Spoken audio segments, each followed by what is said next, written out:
Assalamualaikum warahmatullahi wabarakatuh. Kami dari kelompok 8 akan mempresentasikan materi tentang dasar dari perilaku kelompok dengan anggota Dika Damayanti, NIM 2002010025, Salsa Putri Pradiva Azahra 2002010035, M. Fayrus Munazaki 2002010042, Nabila Mumtaz 2002010043. Next.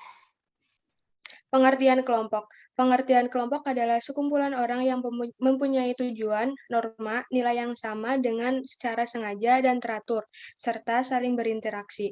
Umumnya, kelompok ialah orang yang memiliki kepentingan yang sama dan juga memiliki beberapa landasan interaksi yang sama.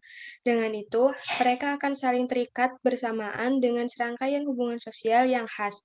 Dalam hal tersebut, bisa terorganisasi dengan secara ketat dan berjangka panjang, namun dapat pula bersifat sementara atau cair.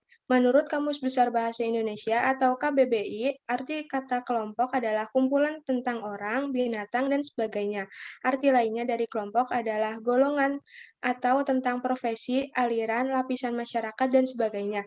Kelompok memiliki 6 arti. Kelompok adalah sebuah homonim karena arti-artinya memiliki ejaan dan pelafalan yang sama tetapi maknanya berbeda. Kelompok memiliki arti dalam bidang ilmu antropologi, politik, dan pemerintahan dan kimia. Kelompok memiliki arti dalam kelas nomina atau kata benda sehingga kelompok dapat menyatakan nama dari seseorang, tempat, atau semua benda dan segala yang dibendakan. Next. Klasifikasi kelompok. Yang pertama, kelompok formal.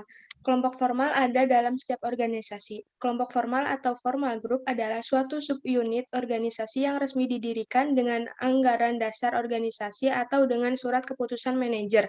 Contoh kelompok formal yaitu kelompok kerja, panitia, departemen kecil, dan tim proyek.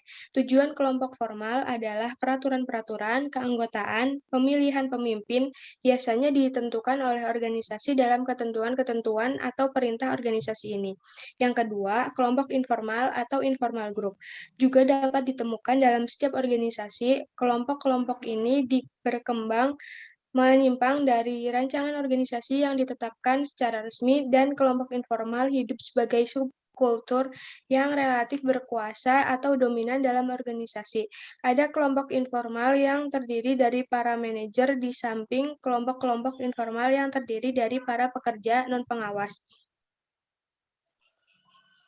Selanjutnya akan disampaikan oleh teman saya. Sifat-sifat kelompok. Menurut Gibson, tidak ada definisi umum yang diterima mengenai keberadaan kelompok. Oleh sebab itu, dari perspektif yang berbeda dikembangkan suatu definisi yang komprehensif mengenai suatu kelompok, yang penekanannya lebih pada sifat-sifat kelompok yaitu sebagai berikut. Yang pertama yaitu kelompok dari sisi persepsi adalah bahwa kumpulan individu dianggap sebagai suatu kelompok. Apabila terjadi interaksi suatu dengan yang lain dalam suatu pertemuan, yang masing-masing anggota menerima persepsi dari anggota lain yang berbeda. Yang kedua, yaitu kelompok dari sisi organisasi adalah karakteristik kelompok penting seperti peran dan norma. Yang ketiga, yaitu kelompok dari sisi motivasi adalah kelompok yang gagal dari membantu anggotanya dalam memuaskan kebutuhan mereka akan mengganggu semangat mereka.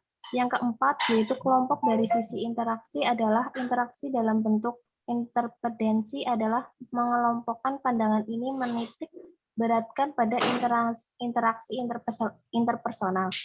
Next. Alasan bergabungnya dengan kelompok yaitu yang pertama adanya rasa aman, yang kedua status, yang ketiga harga diri, lalu adanya afiliasi, kekuatan, dan pencapaian tujuan. Next. Tahap-tahap perkembangan kelompok, yaitu yang pertama tahap pembentukan atau forming.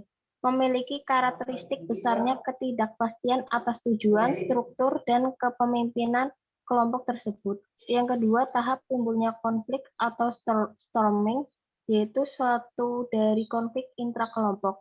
Para anggotanya menerima keberadaan kelompok tersebut, tetapi terdapat penolakan terhadap batasan-batasan yang diterapkan kelompok tersebut terhadap setiap individu. Yang ketiga yaitu tahap normalisasi. Tahap ketiga ini adalah tahap di mana hubungan yang dekat terbentuk dari kelompok tersebut menunjukkan kekohesifan. Yang keempat yaitu tahap performing, yaitu pada titik ini struktur telah sepenuhnya fungsional dan diterima. Yang kelima yaitu tahap adjourning stage, yaitu untuk kelompok-kelompok kerja yang permanen berkinerja adalah tahap terakhir dalam perkembangan mereka. Next, selanjutnya akan dilanjutkan oleh teman saya. Selanjutnya ada faktor penentu keberhasilan. Yang pertama ada kondisi eksternal pada kelompok. Semua kelompok kerja dipengaruhi oleh kondisi eksternal yang dipaksakan dari luar. Kondisi eksternal ini mencakup yang pertama ada strategi organisasi, yang kedua ada struktur otoritas, yang ketiga ada peraturan formal, yang keempat ada sumber daya organisasi, yang kelima ada proses seleksi personil, yang keenam ada evaluasi kinerja dan sistem, yang ketujuh ada budaya organisasi, dan yang terakhir ada tataran fisik kerja. Lalu yang kedua ada sumber daya anggota kelompok. Ada dua sumber daya yang berperan sangat penting pada anggota individu, yaitu kemampuan dan karakteristik kepribadian. Next.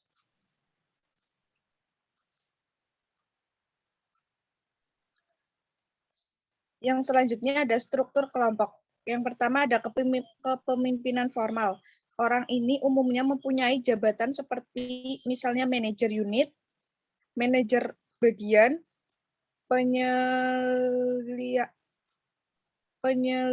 penyela, mandor, pimpinan proyek, kepala satuan tugas, ataupun ketua komite. Yang kedua ada peran. Peran adalah seperangkat pola perilaku yang diharapkan dari seseorang yang menduduki posisi tertentu dalam unit sosial tertentu. Yang ketiga ada norma. Semua kelompok telah menegakkan norma, yaitu standar perilaku yang dapat diterima yang digunakan bersama oleh anggota kelompok. Yang keempat ada status, yaitu posisi atau peringkat yang ditentukan secara sosial yang diberikan ke kelompok atau anggota kelompok oleh orang lain. Yang kelima ada ukuran. Apakah ukuran kelompok mempengaruhi perilaku keseluruhan kelompok itu? Jawaban atas pertanyaan itu adalah ya, definite. Tetapi efeknya tergantung pada variabel bergantung mana yang Anda perhatikan. Yang keenam ada komposisi. Kebanyakan kegiatan kelompok menuntut aneka ragam keterampilan dan pengetahuan. Dan yang terakhir, kepaduan. Kelompok itu berbeda menurut kepaduan atau kohesiveness mereka, yakni sejauh mana para anggota tertarik satu sama lain dan termotivasi untuk tetap di dalam kelompok. Selanjutnya akan dilanjutkan oleh teman saya. Bagaimana pengambilan keputusan dalam kelompok? Pengambilan keputusan dalam kelompok adalah pengambilan keputusan oleh kelompok terkait isu-isu yang dianggap sebagai dalam kelompok. Hal-hal berikut ini berhubungan dengan proses kelompok saat membuat keputusan tak terprogram, yaitu penetapan tujuan kelompok lebih unggul dibandingkan individu sebab kelompok memiliki pengetahuan lebih banyak dibandingkan individu. Yang kedua, identifikasi alternatif usaha individu sebagai bagian dari anggota kelompok akan merangsang pencarian lebih luas di berbagai area fungsional di organisasi. Evaluasi alternatif, pertimbangan kolektif dari kelompok dengan berbagai sudut pandang lebih unggul dibandingkan individu. Yang keempat, memilih alternatif interaksi kelompok dan pencapaian konsensus biasanya menghasilkan penerimaan risiko lebih besar dibandingkan individu. Keputusan kelompok juga biasanya lebih dapat diterima sebagai hasil dari partisipasi bersama. Yang terakhir, implementasi keputusan. Dibuat oleh kelompok atau tidak, penyelesaiannya biasanya dilakukan oleh seorang saja, manajer. Individu bertanggung jawab untuk implementasi keputusan kelompok. Teknik pengambilan keputusan kelompok, yang pertama, brainstorming adalah teknik yang mengacu kreativitas dengan memunculkan ide melalui diskusi non-kritikal. Yang kedua adalah proses, teknik yang memacu kreativitas dengan menggunakan berbagai pertimbangan ide untuk mencapai konsensus keputusan. Yang ketiga, nominal grup teknik. Teknik yang memacu kreativitas dengan mengarahkan orang untuk pada pertemuan terstruktur melalui sedikit komunikasi verbal. Sekian pemaparan materi dari kelompok kami. Terima kasih. Wassalamualaikum warahmatullahi wabarakatuh.